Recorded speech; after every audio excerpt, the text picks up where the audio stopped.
But when you recognize that you have a brother or sister in Christ, you should be able to talk to them about anything for the purpose of understanding. The Bible says, in all you're getting, get an understanding.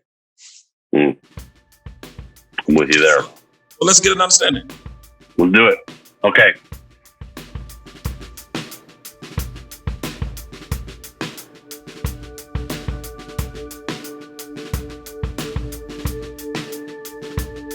Come on.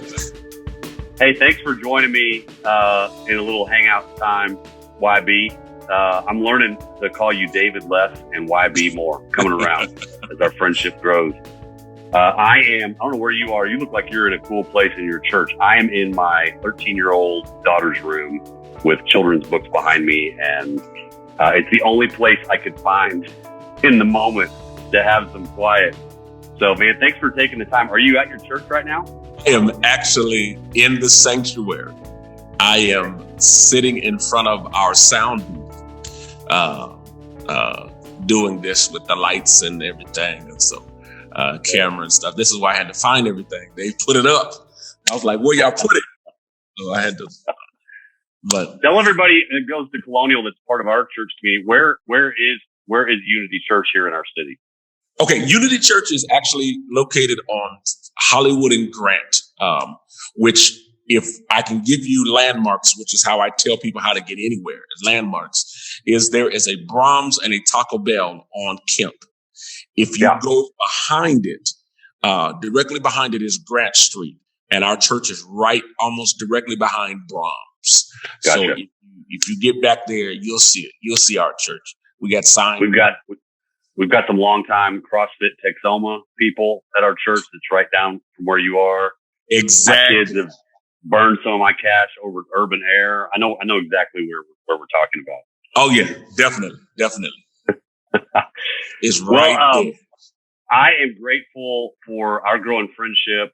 I love that we've been pretty candid with each other right out of the gate, in our still growing new friendship. Some of the hard things that have happened in our country around racial tension this past year specifically. I guess the incident. Oh my gosh, and I'm blanking on his name in Minneapolis. George Floyd. Yes. Revealing my ignorance there. George Floyd incident just sparked all kinds of conversation in all different circles, including ours. Yeah. And I feel like even through the pandemic, as little as we've connected, we've been able to just talk real candidly about stuff. And I love that about you. Oh, appreciate it, man. We had a great interview. If anybody's watching this or listening to this now, we had a great interview with you just I think it was 3 weeks ago on our podcast. Thanks for taking the time to do that. So if you want to know more about YB on a personal level, a little bit about his church background, his heart, definitely check out that interview. Yeah, I want to dive right in and ask you some hard questions. Okay. We stepped into this teaching series at Colonial called "We Don't Talk About That," and the subtitle is "Difficult Topics the Church Ignores."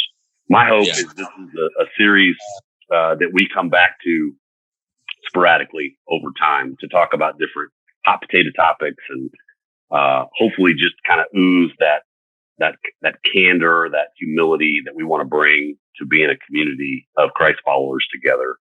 Right. We talked about grief for a couple weeks, talked about the difficulty of taking off our masks and exposing our pain, and what do we do with it? Where do we find help? How do we support and minister to each other in our grief? Where's God in our grief? Not controversial at all, but still a really difficult topic. Right.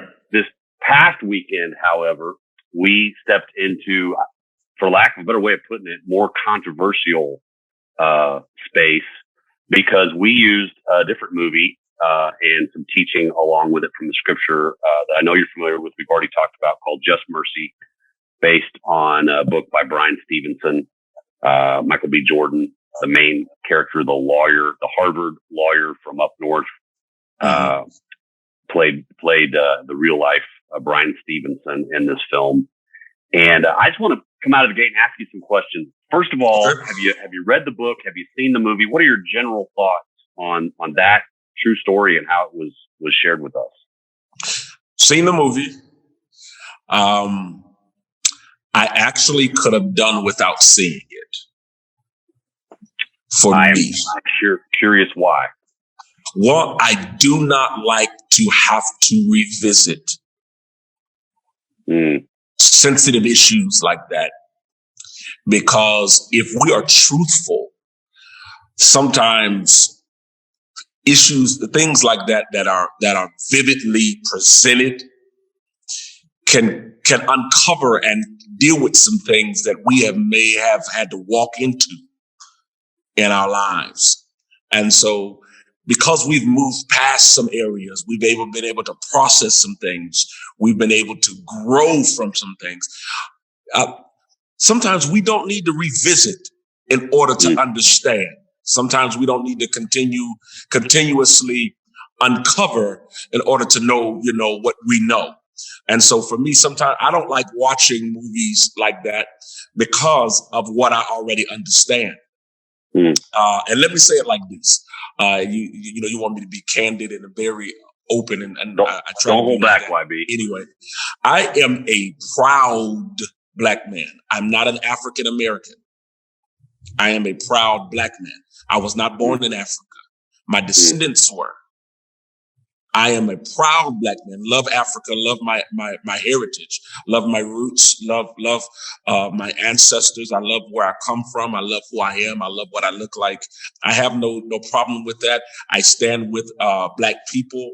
I stand with my what is considered my community, if we look at it from that standpoint, and my culture. I don't shy away from it. I don't try to hide it or not be who I am in front of anyone. And so it's not a matter of shame. It's not a matter of not wanting anyone to understand our history, because our history has to be taught in the books, in school, and it needs to be taught properly. But when we start pulling it into movies and we start broadcasting it in that way, sometimes some people can't process the emotionalism that comes from the movies, that comes from seeing it. It's almost like when we watch Passion of the Christ. We were in tears watching Jesus get beat. I don't need to see that to understand what happened.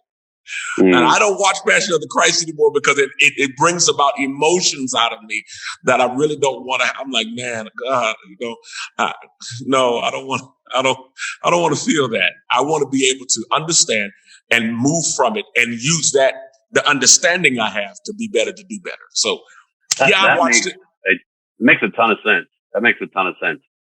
Yeah. I wonder, how do we navigate as leaders, as friends to people, as brothers and sisters to each other? How do we navigate the reality that you're spot on in that some people just don't need to relive it, they already know it. And then other people do. Like I think of the people. I used to live in Denver, outside the Bible Belt. I think in Texas, we just think everybody's heard the gospel. Everybody's at least inoculated to the gospel in some way, But I lived in Denver, where I worked with kids and met neighbors that had never heard who Jesus was and what he did. He was a cuss word, and Christians were just weirdos. They had no. So like if they saw the Passion of the Christ, for example, to use your analogy, it's brand new information. But for me, I don't need to see that again necessarily. I wonder, like for Just Mercy, I will. This is probably one of the reasons it hit home so much for me is when the murder happened that Walter McMillan was falsely accused of. I was a junior in high school, so I was just picturing where I was playing ball and with my girlfriend, with my family over dinner, and I was completely clueless to that going on. All my white friends, And then when that eventually came back to his charges being dismissed and he was let go, that was literally when my wife and I were engaged. We were 22 years old. We were planning our ceremony. We had blinders on, romance, life together, zero Black friends, completely clueless as to what's going on in Alabama. I did not watch 60 Minutes because I was 22. Who watches 60 Minutes when you're 22? I didn't see the story. I didn't read the news. I didn't have Twitter then, whatever.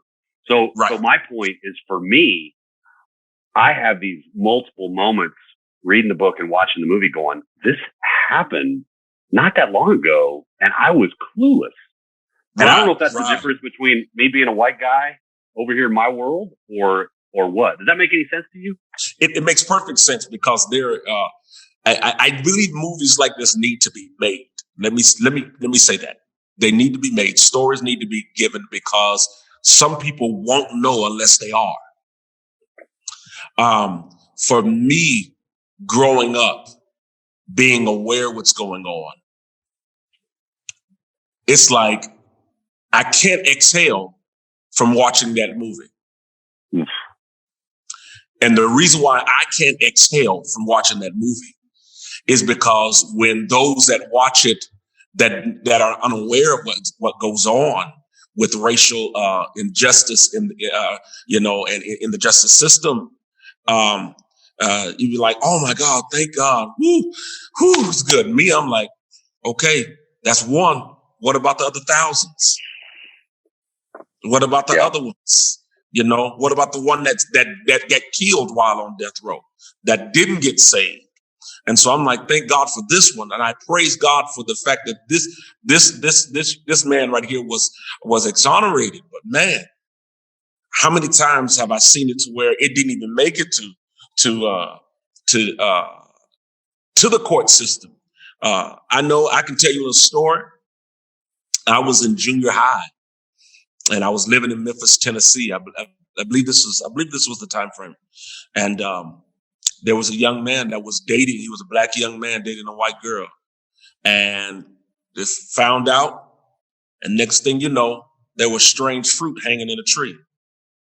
And and for the audience that are going to watch that, you kind of can figure out what strange fruit means. That means he was hanging from a tree, all because of who he was dating.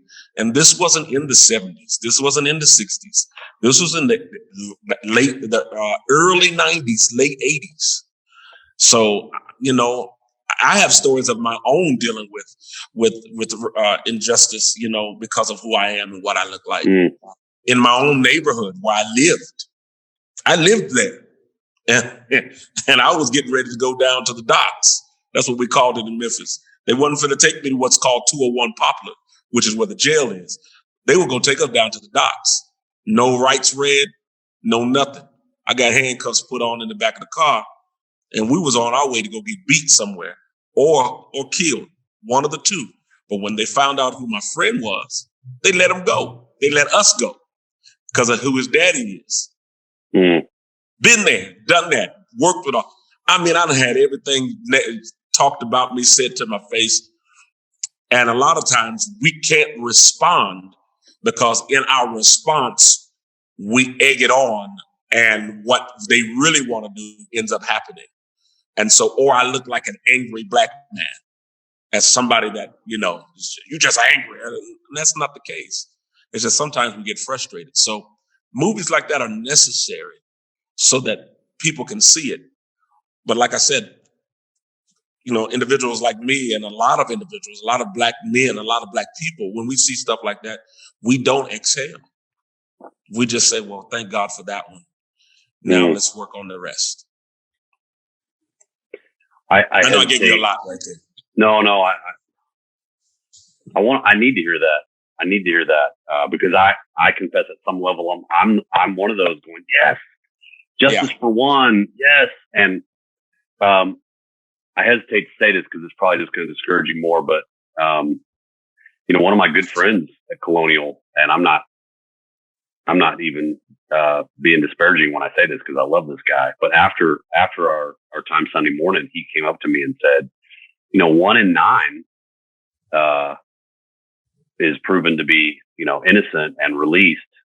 What does that say about, our judicial system? And his encouragement personally for him was, hey, that to me in some level means the system works. Like, look, somebody's getting, exonerated and released, and And I was taken aback because I just hear the rest of the statistic, which is, yeah, but what about all the others, Right. And I don't know how much of that we want to tell ourselves but I think that's healthy for me to hear you say, Yeah, boy, I get that image. I can't exhale. It's not great news. It's good, but it's just, it's you don't bake a cake for the culture or for the people when you have 20,000 in jail and only 5,000 is supposed to be there. Take it for instance, and let me just give you an example, which is I'm going to paint a very vivid picture, and you weren't here yet, but you might know about it. There was a young man down in the Metroplex area who either he had raped somebody or he had done something wrong to where he should go to prison. Hands down.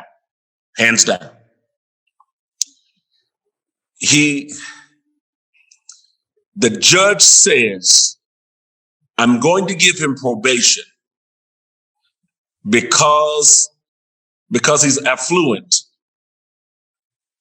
He won't be able to make it in prison. Because his parents have money, he won't be able to make it in prison. Poor guy. And for the same crime, and he was a white male. He was like 20, maybe 8, 7, late teens, maybe 20, maybe. I think it may be 18, 19. But the same thing happened to a black male, 10 to 20. Let's go. There you go. And I'm like, hold on. So what makes you believe that he'll make it versus him? Can I interject right here? Yeah, go ahead. I think there's so many things that trigger us, that word trigger. Yeah. I guess because of social media, I guess because of our culture of outrage. Mm-hmm. This last year, I feel like I've heard myself say the word trigger so many times. And I think I know you speak a lot publicly, preach a lot. I know I do too. And I know we're both very aware of, okay, don't say that word or you just lose everybody, or don't say that word or they all can't stop thinking. Here's my concern is that I am very certain that a chunk of people in my tribe can hear you say what you just heard and immediately go, oh, well, I'm sure there's more to it than that. There's no way that there wasn't. But here's my point is like, instead of choosing to believe, that might just be true. Like when you say 20,000 in prison and only 5,000 are supposed to be there. I mean, I'm not going to take you to task on, okay, where does that number come from and what's accurate? Right.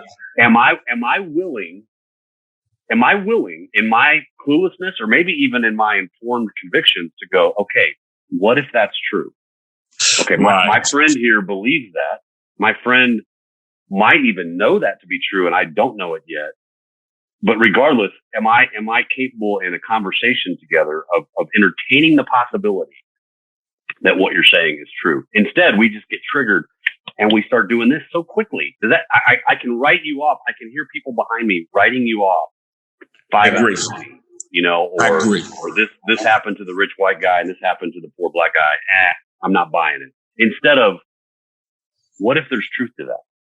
Well, you know what? Resonate? It is crazy. It's crazy because you're right, because that's on both sides.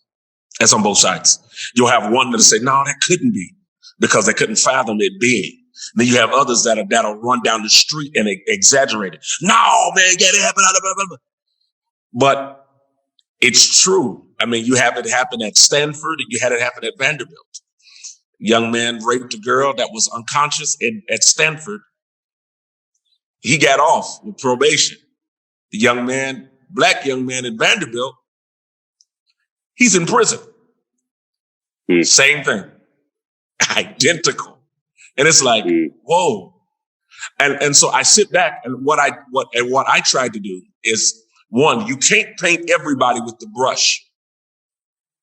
You cannot put everybody in the same category, and you can't make everybody out to be disbelievers or those that support what's happening. And I think that's a dangerous thing that happens. But because I see you and you look like or you represent what I've seen and what has happened or the culture that it comes with it, we paint people with the same brush that we're given or has been given for that culture. And so for me to say, man, Lauren, I know he ain't gonna understand what I'm talking about. That's wrong. I can't paint you or label you with the inability to understand my plight just because you're white. That's not fair to you. You may not have walked in my shoes, but it doesn't mean you don't see that they're dirty. Yeah. Does that make sense? Oh yeah. Well, before we move on from Just Mercy, because you're stirring up a couple questions in my head already, but about Just Mercy, how do you see that as a story of racism lived out? Do you see that as a story of just the ripple effect of the plight of poverty? Some combination of the two? Like, what do you see as? I've heard a couple people say, "Why is it always about race?" You hear that, I'm sure, in our culture. What are your thoughts on that? Okay. Specifically from this story from Walter McMillan's experience with Brian Stevenson. When we pull it to its truest form, it always starts with race. In this particular movie, we have to deal with that because how they approached him at the truck. Jamie Foxx was playing. Was it Walter McMillan? Is that what his name is? Mm-hmm. Mm-hmm. Jamie Foxx was Johnny D. They called him Johnny D. Yes, the way they approached him, how they dealt with him, how they did not check everything, how they did not go forward, and how others spoke, to cover themselves. Everything revolved around racism, which spoke to economic struggles. And so, and we can't go into history because history brings about how racism even plays a part in the economic disparity between the black culture and the white culture. That all started with racism, and so we can't go there into history, but we can't speak to the movie without understanding that money or the lack of money played a part in it, because it would have been a different animal altogether. Where he was working, what he was doing, how they would have approached him, dealt with him, his lawyer he would have had, the type of defense that would have been given, his ability to appeal, how to go about these different things, the money to pay for it. You know what I'm saying? That all that stuff plays a part in it. All of that plays a part in it. And so, yeah, it's, to me, looking at it, just how from where he's from, where he was working, what he was doing, how they dealt with him, how they saw him. And just to be honest, I have to tell you, it is the truth. And trust me, I know it. There's a difference between a black man with money and a black man without. You get treated differently when you dress a certain way and you speak a certain way. Man, you asked me to be real honest. I guess I got to. And I know how to speak with slang and talk, with different, colloquialisms and different things that have to deal with my culture, the culture that I'm a part of. I choose not to. My kids tell me I need to stop because I don't sound right, I don't have it down right like them. But it is in the way I present myself, the way I dress, the way I act, and what I say. It becomes, watch this, I'm going to use a word, and I know it may put you in a sense of a little at ease, but trust me, we're good. I'm looked at as a tolerable black man. I can tolerate him. He good. And what we used to be called is different back in the day. We're not going to say that. But I'm a tolerable black man. Oh, yeah, I can deal with. I feel safe around him. He doesn't look like he's a threat.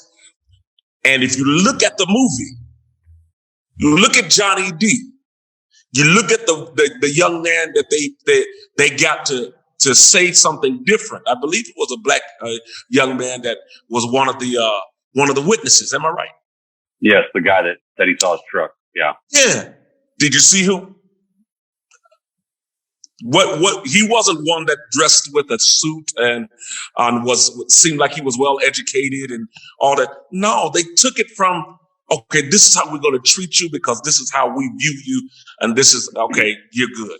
And so they're less likely, anybody's less likely to deal with me in that same manner as they dealt with Johnny D, because I'm looked at as a tolerable black man in a lot of cases, as it pertains to him. And that has to do with money, and that has to do with how we see our different races. I knew I was going to give you a lot, right? No, man. I appreciate your candor. I mean, I think I'm a little closer to the camera, so it looks like I'm bigger than you. You're a big dude, and I can see. I mean, can we be this real? You've got some sweatpants on and a tank top, and there's a lot of folks that are crossing the street, to walk on the other side. I get it.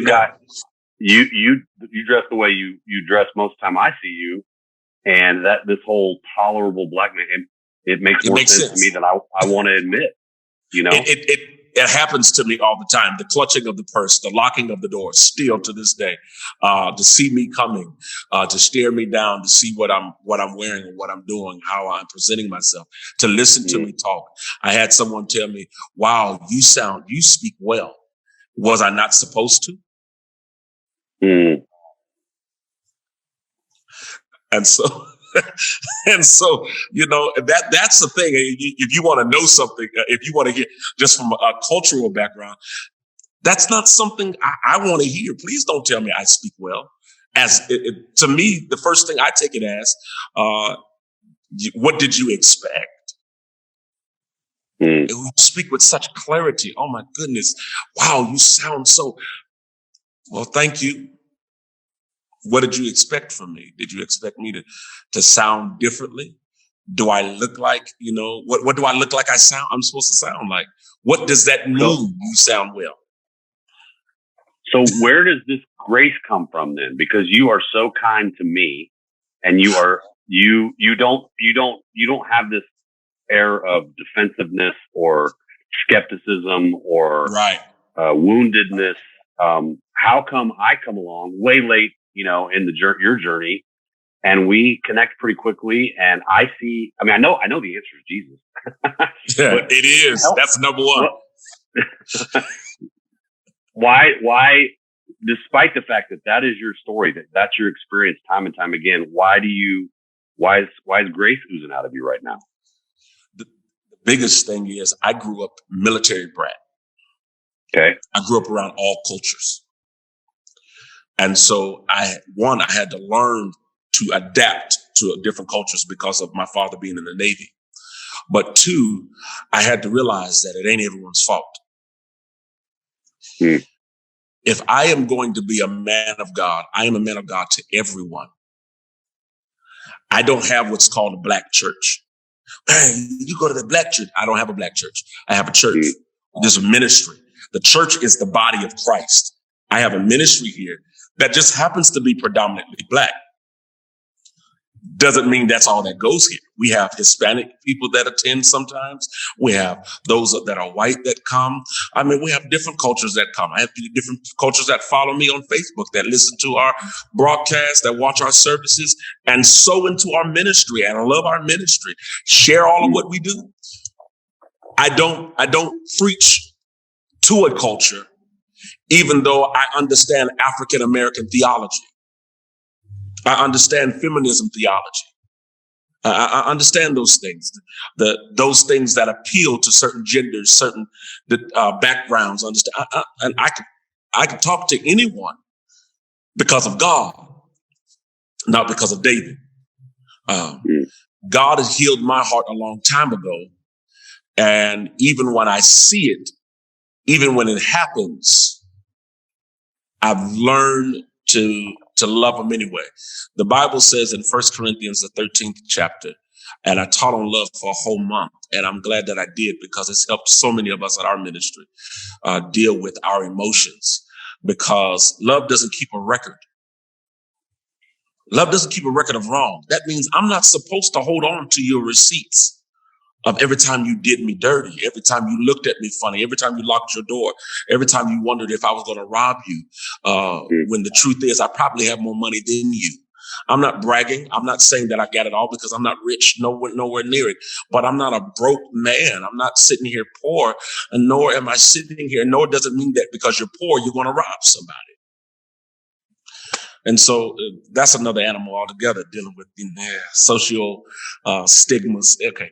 But I love people. There is nobody I can't talk to. If someone came into my church with an all white hood on, with a point on the top of it, and was completely covered, I would still be able to minister to them, hug them, and tell them I love them, and then and pray that they have a wonderful day. No problem with them. Because the thing is, when you understand that everything starts in the spirit and then manifests in the natural, you deal with people from that aspect. I do not hate the sinner, even though I can't stand the sin.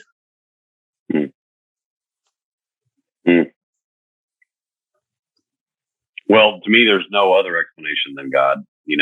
I do see firsthand, especially growing up in Europe and being around a bunch of military folks in my childhood, I do see the impact that's made on your life. Just your worldview is different, and having to adapt every 2-3 years to different relationships and cultures, but still, the deeper issue I know is the way the gospel has captured your heart, and he is changing you. And it's why I want to risk, people getting upset or misunderstanding, or I joked with you before we started recording today. This is not how you grow a church real big, is to talk about hard issues.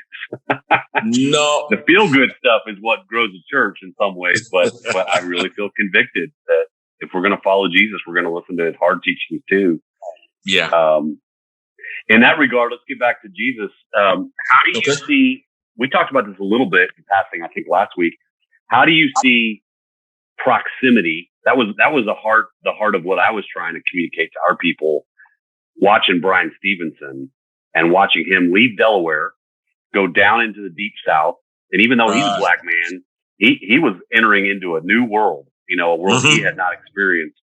And then on top of that, to step onto death row, which not, the vast majority of us have never and never will experience, but to choose proximity with people in need and to become firsthand aware of people's pain, and to become aware of injustice, to become aware of sadness, or even suffering. How do you see proximity in Jesus, in the ministry of Jesus, in what he's revealed to us about God's heart? In proximity, as far as it is to the people that are hurting, is that what you're referring to? Yeah, proximity to. I guess to jump ahead, the incarnation in and of itself is God choosing proximity. It wasn't this billboard he put up saying, "Hey, this is who I am." He literally stepped into our village. He stepped into our neighborhood. And yet, then even once he did that, how do you see that as core to the gospel, in the way he lived his life and the way he calls us to live our life? We cannot be true disciples of Christ and then isolate ourselves. There's no way to impact lives and be isolated and insulated within their own confines of what's comfortable to us.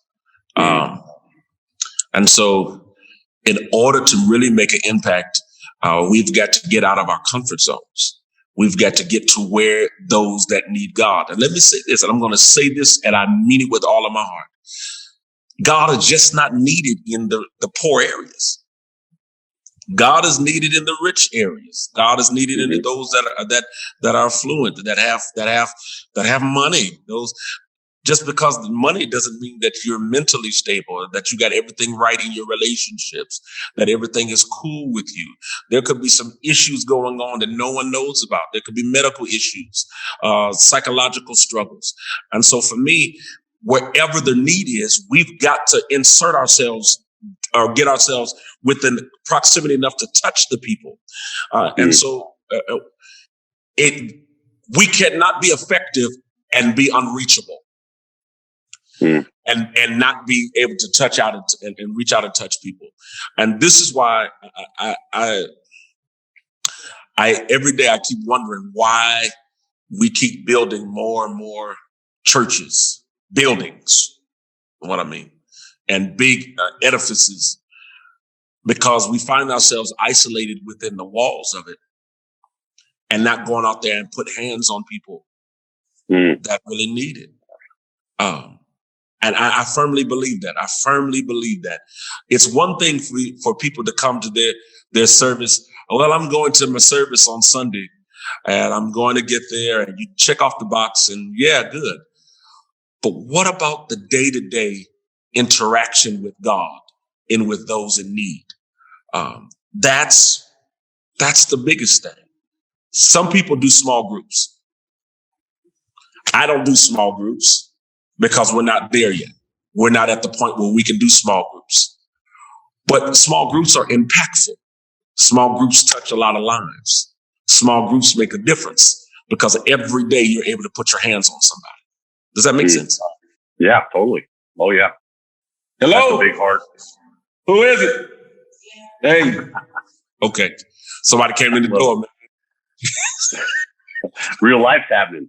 We don't get to running. That's great.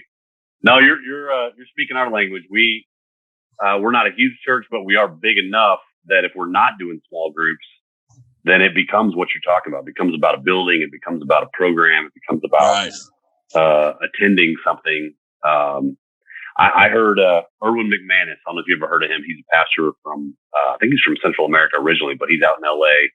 Okay. And our people have heard me regurgitate this, but I love that he stands up constantly in front of his people and says, the church is not here to meet your needs. We are the church, and we're here to meet the needs of the world. Right. That doesn't mean church we can't meet each other's needs while we're doing it. It's a little bit of a hyperbole he's speaking in, but I love that. It's lift your eyes past the walls.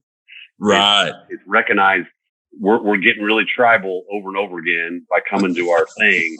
How do we insert that's your language. I like that. How do we insert ourselves in the uncomfortable places to choose proximity with people? Otherwise, we're not going to make a difference. We're just hanging out with our own, listening to the echo chamber of what we want to hear and feel. And well, I know we're going to try to shift gears this Sunday and talk about maybe a whole nother level. It's one thing to choose proximity. That's just the power of presence. To use me and you coming from two different, tribes, two different parts of the world, so to speak, two different spheres of influence. It's one thing for us to choose to hang out together, to choose to have a meal, choose to play golf together, choose to have a conversation. Right. The next level to me, which I see Jesus doing over and over again and calling us to do as well, is to really seek to understand each other. Right. Not just be present with each other, but to really seek to understand how does YB see the world? What grieves the heart of YB? What challenges does YB face that I can, if I can't fix, I can at least understand and pray over and be present with him in the middle of it. How does that change the way I see other people's needs and issues going on if I can better understand YB? And so how do you see I'll call it the ministry of empathy? How do you see that played out in the life of a Christian? What does that look like for you? And maybe it's about across racial lines. Maybe it's otherwise. I don't know. For me, I look to understand the thought process of people. That is really big for me. It's not about necessarily where they come from. That plays a part in it. But if I can ever learn their thought process, deal with their psyche, then they'll be transformed. And God dealt with me with that years ago, which is why our ministry, our ministry, Unity Church, our theme scripture is Romans 12:2. Be not conformed to this world, but be transformed by the renewing of your mind. And so it is in the renewing of the mind. It is the transformation of our perception of life, how we view things. I want to know how you view things so I can help you view God through it. I can help you past it so you can see God, that God is all in it. If I don't ever reach your mind, then the body won't follow. Then the rest of you won't come. And so, transformation, an understanding of thought process. Why does a drug dealer think the way he thinks? Why does a prostitute think the way she thinks? Is it no hope? Is it just trying to make it? Is it manipulation? Is it struggle? Why does somebody that's an addict, what does an addict think like? And I get it from scripture again. Paul says, I become all things to all men. I become all things to some. I become, what is it? All things to all men that I may reach some. Is that what it says? Yeah. Yeah. I become all things to all men that I may reach some. Not meaning that he's going to take on what they do, but he's going to look to understand. There goes that word again that you talked about earlier. To understand. And if I understand their thought process, then when I teach them, when I disciple them, when I minister to them by painting a picture that illuminates in their mind, that changes their life. And so my whole thing is I need to reach them psychologically so that we can change them and change their aspect, change them so they can go after school, so they can go after being a better father, a better mother. And so that's where I try to reach people. I think that's where my empathy comes in, or that's where my focal point is through the mind. I didn't tell you to say any of that. I'll go ahead and if our people don't know this yet, I don't think I publicly said it, but Sunday after next, starting in March, we're going to start a 4-week series studying those two verses, Romans 12, 1 and 2. So how cool is that? Wow. It's huge. I mean, that little part, Romans 12 in general is ginormous, but those two verses that's why we're camping out for 4 weeks, because there's so much there, you know? It's impactful. It's impactful. I think I want to learn how to better understand people that are different than me. You know, I can contextualize it for me as a newbie to Wichita Falls. You know, only a dummy would move into a new town and try to turn everything upside down and make something happen. I mean, I have come in trying to be purposeful and slow and seeking to understand. I know quite a bit about West Texas because I got West Texas family. I grew up Southern Baptist. We're a Southern Baptist church. I grew up around military people from the age 10 through 18, living in Europe. So I understand military town. And then having said all that, I've never lived in Wichita Falls. I've never lived in a city of 100,000. I've never lived in this particular community with its unique challenges and history. And, and so all that to say, part of my role as a leader is to seek to understand our community and our culture, and then to reach out to people like UYB that are not only on the surface different by the color of our skin, but we just have different stories and we have different lenses through which we see the world. And so my heart as a kingdom builder is to know and love people different than me, and to stretch our people outside of our little tribe, outside of our little comfortable place, and seek to understand. I want to model this real quick. And I want to dare to say a term that's going to trigger everybody. Okay. And I'm not trying to be divisive or make a splash or anything like that. I really am trying to model, what does it look like for stereotypical pasty white guy to ask my black friend that I trust will know where I'm coming from. What does BLM mean to you? I'm not asking for the right answer or the only answer. I'm seeking to understand your perspective on this term that has become huge in our culture and mean very different things to different people. Somebody just turned me off, but the rest of them are still with us. What is BLM? Black Lives Matter. What does that mean to you, YB? Black Lives Matter. It is simply this: the lack of understanding or acknowledgement that there is some differences. There's some differences that happen in the justice system and in the systematic racism in things in this world, in this country, in our United States, is not acknowledged enough. It is not recognized, and it's been basically, okay, right to vote. Yeah, okay. We took away segregation, Jim Crow is gone, yeah. And then to act, it is okay, but you act like everything is good. No, listen, Black Lives Matter also. And so it is not the understanding that only Black people matter, because I talked to a couple of friends of mine. And I said, that is a dangerous thing to say. Because when you start getting into what is a dangerous thing to say? What is a dangerous thing? Black Lives Matter only. Oh, which I will interject as a white guy with a lot of white friends. I think that's what white people hear a lot is right. I know you just used 3 words, but in my brain I heard you say Black Lives Matter only, or Black Lives Matter more, or Black Lives Matter. And that's a misconception. The original intent of it was to highlight. Look at this. You have a paper that you wrote. You went to college, I went to college. We got a paper we wrote, but the professor graded the paper and skipped over the middle paragraph. Act like the middle paragraph doesn't exist. The whole paper is necessary. But Black Lives Matter says, listen, don't throw out the paper. I just want to highlight that paragraph so you recognize that it's there too. Does that make sense? Yeah, it does. That's a good picture.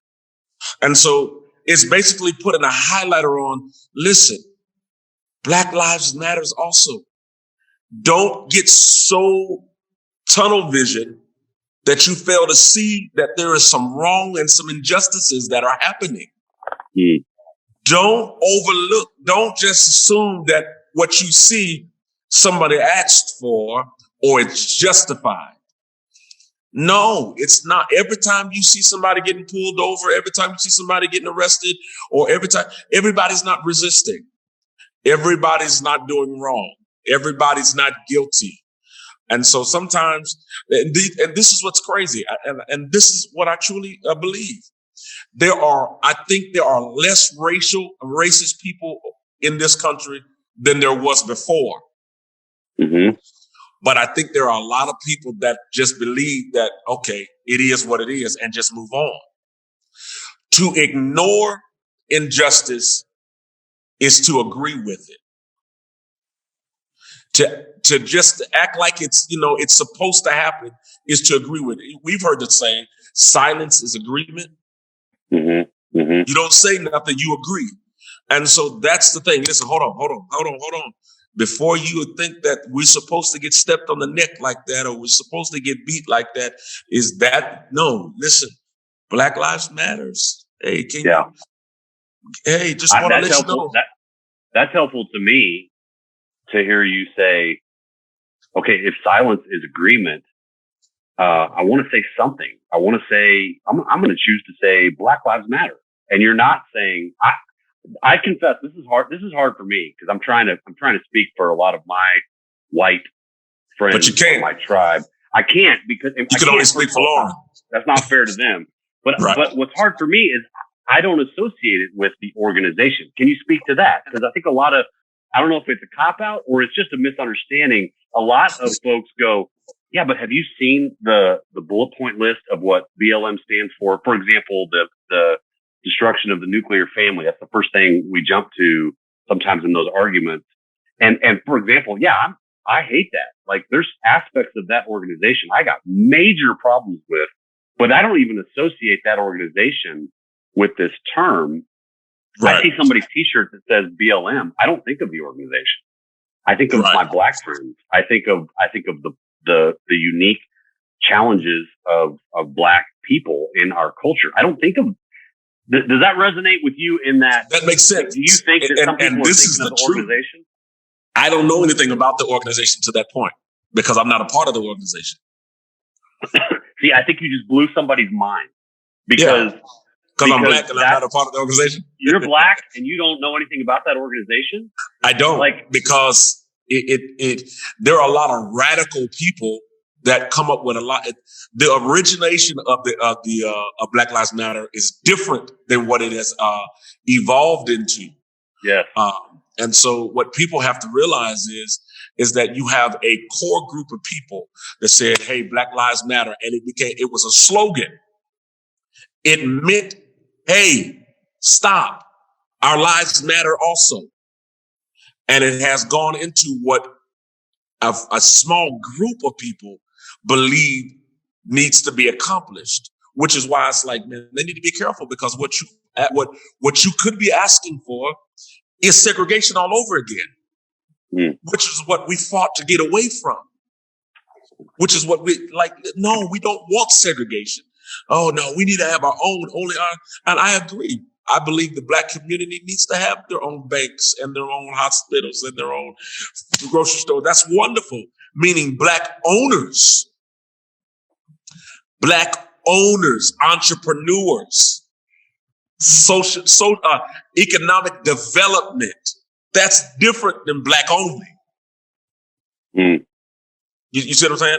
I do, black owners, black empowerment to where they're empowered to be better, do better, live better, and produce, but not segregate. If we go segregate, then we might as well throw the Bible out because we can't segregate and also be Christian. Because Paul got mad at Peter for being a bigot in Galatians. He's like, bro, what really? You was eating with us at first. And now because your Jewish friends come, you can't eat with Gentiles no more. What's up? See, no, come on, man. We can't do that. Yeah. That's partly what's hard for me, if I can digress to, there's definitely some people over time, different points in my journey that have said, can we not talk about that? Can we not talk about, for example, can we not talk about race? Let's talk about the gospel. And I just go, it's in there.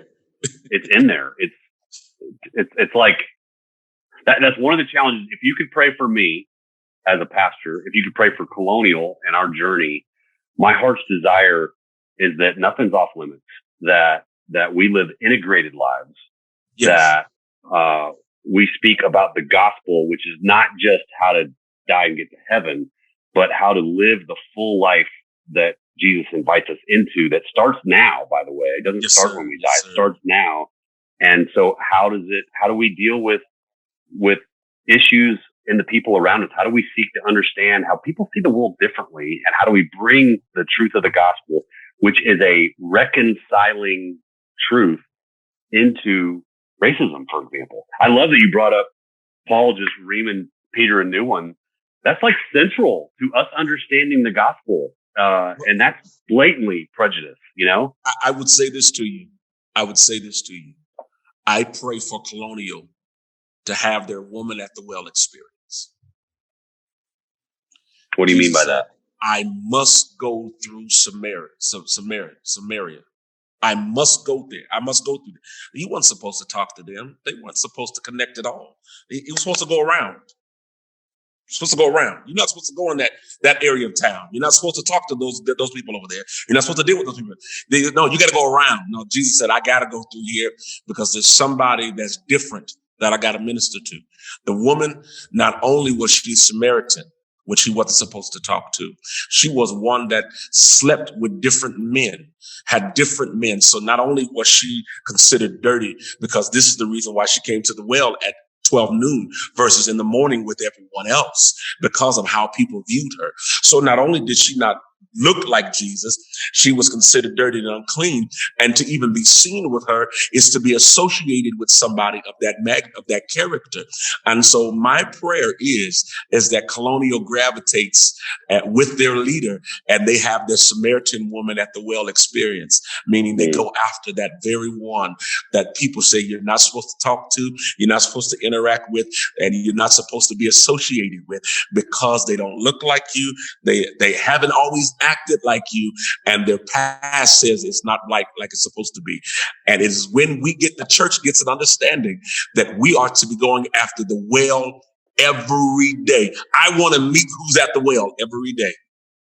Then we'll really be the church. Preach. Blessings, man. We just need to get the calendar out and get you over.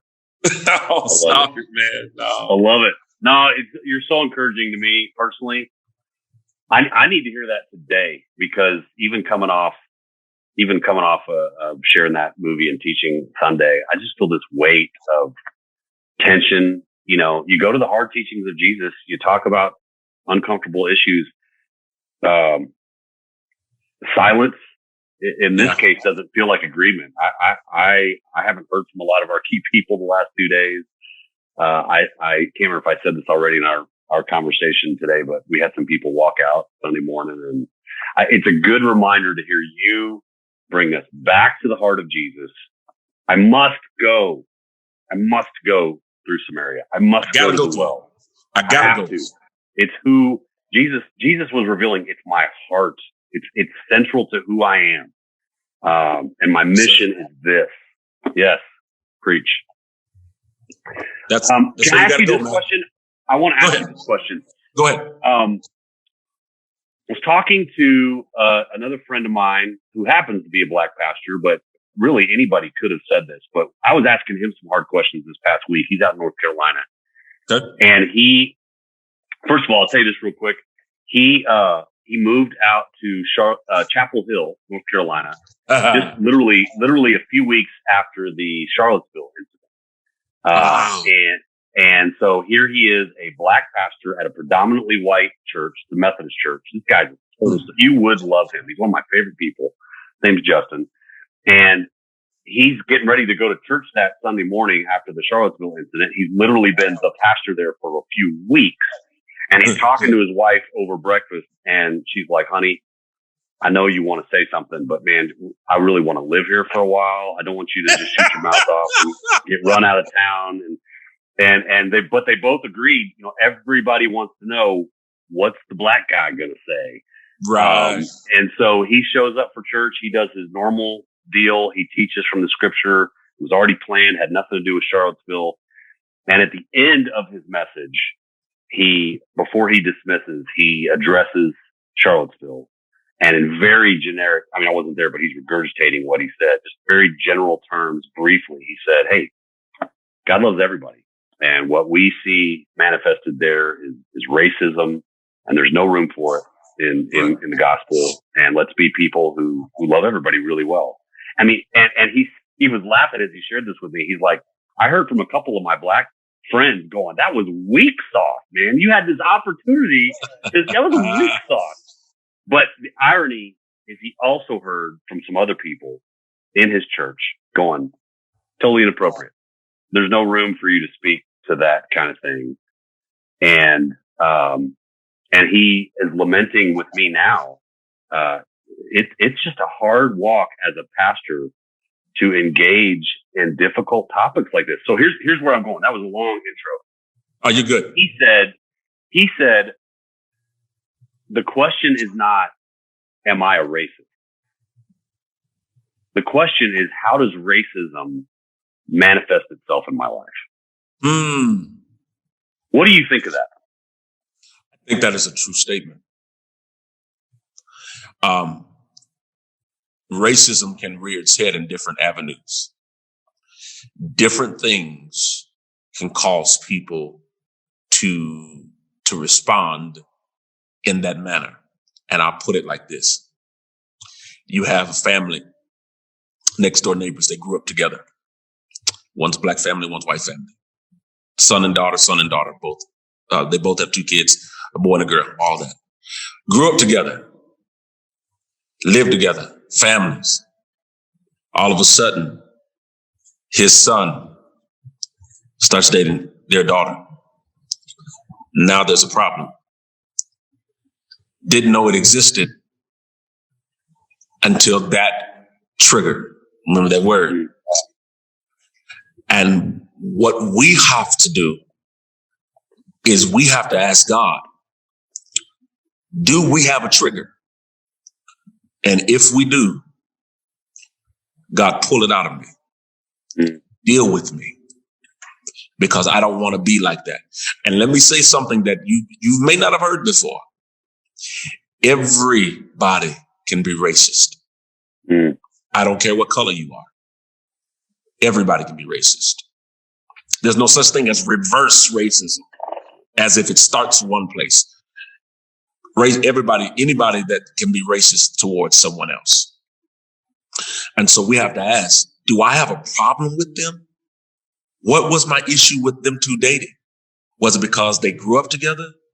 Was it because you just couldn't see your daughter with a black man? Or just him? And so these are questions that we have to ask ourselves. We have to look deep inside and like, man, I didn't know that was there. I didn't know that was. And then we have certain people that have to deal with struggles. A woman was raped by a black man and her family and everyone else caused them to respond in that manner. So now, because of hurt and because of not being able to truly heal, they kept record of wrong. Even though they go to church every Sunday talking about love everybody, love your enemies, blah, blah, blah. But they kept a record of wrong and they apply that label to everyone that resembled the hurt or the origination or the origin of the hurt. And so we have to ask ourselves, what triggered, or is there a trigger for why we feel this way? And whatever it is, God remove it. Well, I appreciate you. I have heard you say before, which is just makes it easier to hang out with you and be open to what I need to learn. Is I hear you say, hey, this is not a white person issue. Racism is not a white person issue. This is for all of us. We can all, I love that because I believe it too. I agree. I think that, the group that's the biggest, which is the white person group, at some level has to take a hard look in the mirror. I think that's just the way it is.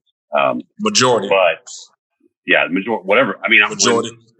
When I was talking to one of my favorite new friends, Clint, here at Colonial, he's from Grenada, and he's like, yeah, I go home and Lauren, you come with me. You're the minority.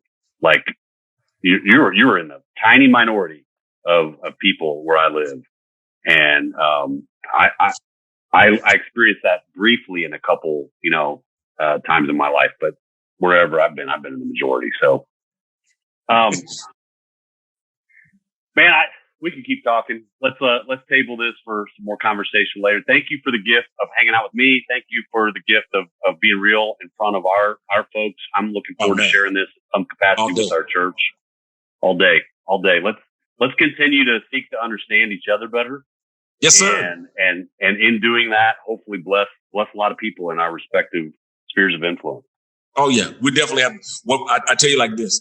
What I want to do is, and I'm going to offer something to you. It's something for you to pray about, something you to talk to your leaders about, and it's something I want you to genuinely think about. Okay. And that is doing a pulpit swap. Ooh, that's crazy. It is. Here's my insecurity about this. I am 100% confident that our people will love you and will be talking about your visit forever and asking when you're coming back. And I am not very confident at all that it's going to go well for me at your place. Listen, man, listen. Style means nothing. I know, but we've already laughed quite a bit. Everything. I will definitely be me. Don't worry. I will not show up trying to be anybody but me. In all seriousness, I would love that. I want to throw that at you. And it's basically, we take one night or one day or whatever. It doesn't have to be our actual service days. It can just be a different day. It's up to you. However, you pray about it to see if this is something you want to do. And we have our praise team. We have, we do that would be amazing. Couple of songs, and then we just do a word that is something that you and I have come together to do a joint study about. It could be a particular topic. It doesn't matter what it is. And so what happens is, or you let me know you all are in a series and we're in a series. And when y'all come for us, you preach on our series, and then we come to there and I preach on your series, and then we just bless each other's house. I believe that it helps. It helps push along growth. And I'll say it like this. I'll use this analogy. Sometimes you got to take the well to the people if they won't. All right. I like it. I know pray about it, man. Let me know. I like it. I'll end with this. My 15-year-old daughter, Emily, was asking me what I was doing today, and I told her I was going to talk to you, and we started talking about Unity Church, and she was trying to connect the dots. And I said, remember last November when we all went to the Market Street and we all got all this food and loaded the trailer, and I said, if you saw YB, he was sharp dressed along with some of his family and friends, and she's like, oh yeah, they were so cool. I really enjoyed it. We should like do church with them. That's what she said. So that's out of the mouth of my 15-year-old. Love it. Look at that, man. Man, love you, man. You be blessed, bro. We'll definitely talk to you soon. You too. I love you too, YB. Thanks for your time. See you, bud. All right, man.